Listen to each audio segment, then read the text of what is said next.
Hello guys, another day, another tutorial. Ituturo po natin ngayon kung paano gumawa ng cover photo ng ating mga channel YouTube. Madali lang po sana masundan yun, kasi yung iba namang problema kung paano dahil mali yung pagka-edit. Pag nisip nila dito sa cover photo natin malaki yung kinalabasan, kaya hindi makita ng maganda. So ganito lang po yun, sana sundan nito. Punta tayo sa CapCut. Ayan, i-back ko lang ito para makita nyo paano ko gumawa.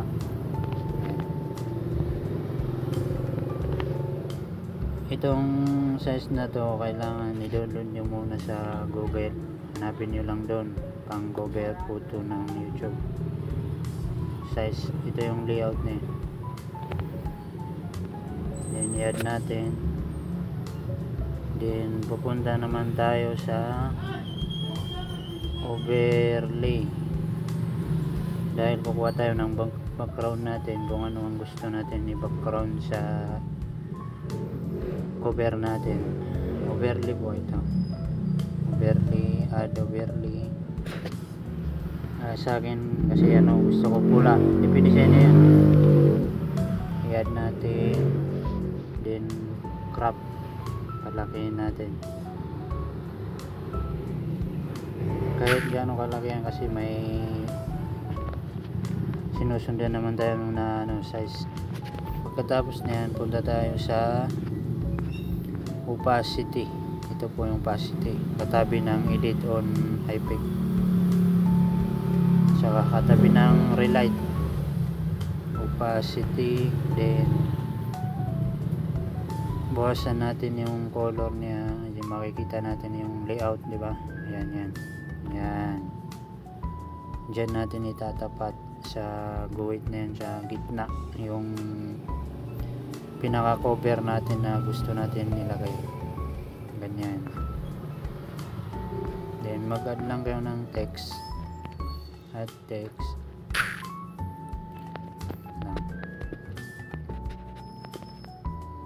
Add text. Yan.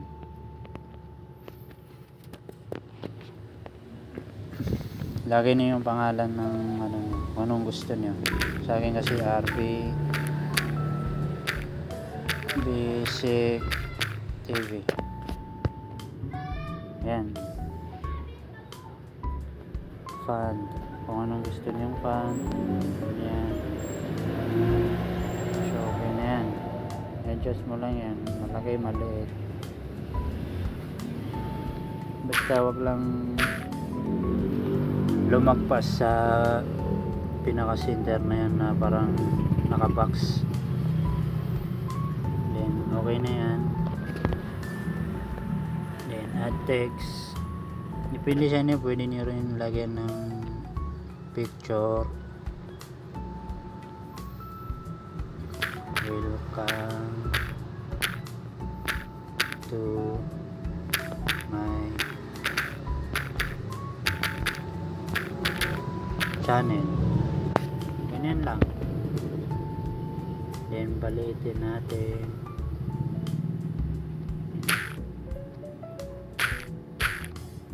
Basta wag lang ilagpas yan sa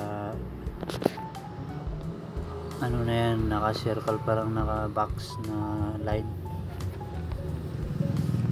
Fan, depende sa inyo kung anong gusto nyo yung fan. Yan sa akin. Bababa ko na lang.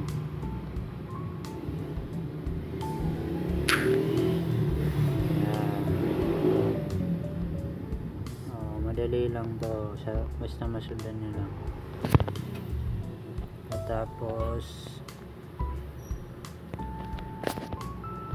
pindutin niyo ulit yung background.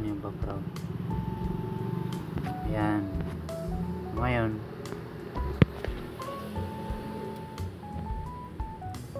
opacity ulit. Punta tayo sa opacity din. Ngayon lumabas na yung kulay ng ating background.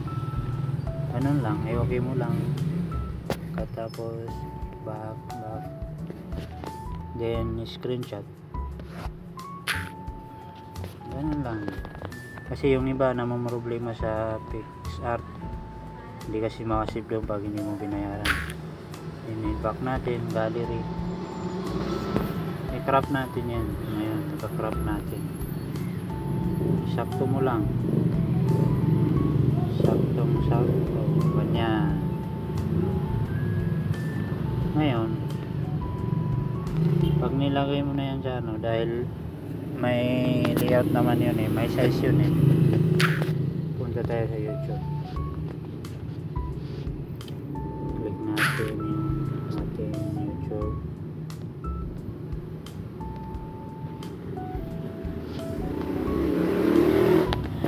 Yan, makikita nyo, yan, ito yung ginawa natin, diba? Oh, yan, itapat mo lang yan doon. Ayan, pag ganyan, i-okay mo na, nakikita mo yung pinaka-cover mo. Ayun, diba? Pwede sa inyo yan, pwede nyo liitan o malaki. Yan lang po guys, sana may natutunan kayo. And pa-like po, pa-subscribe. Maraming salamat po sa susunod natin mga video. Abangan nyo.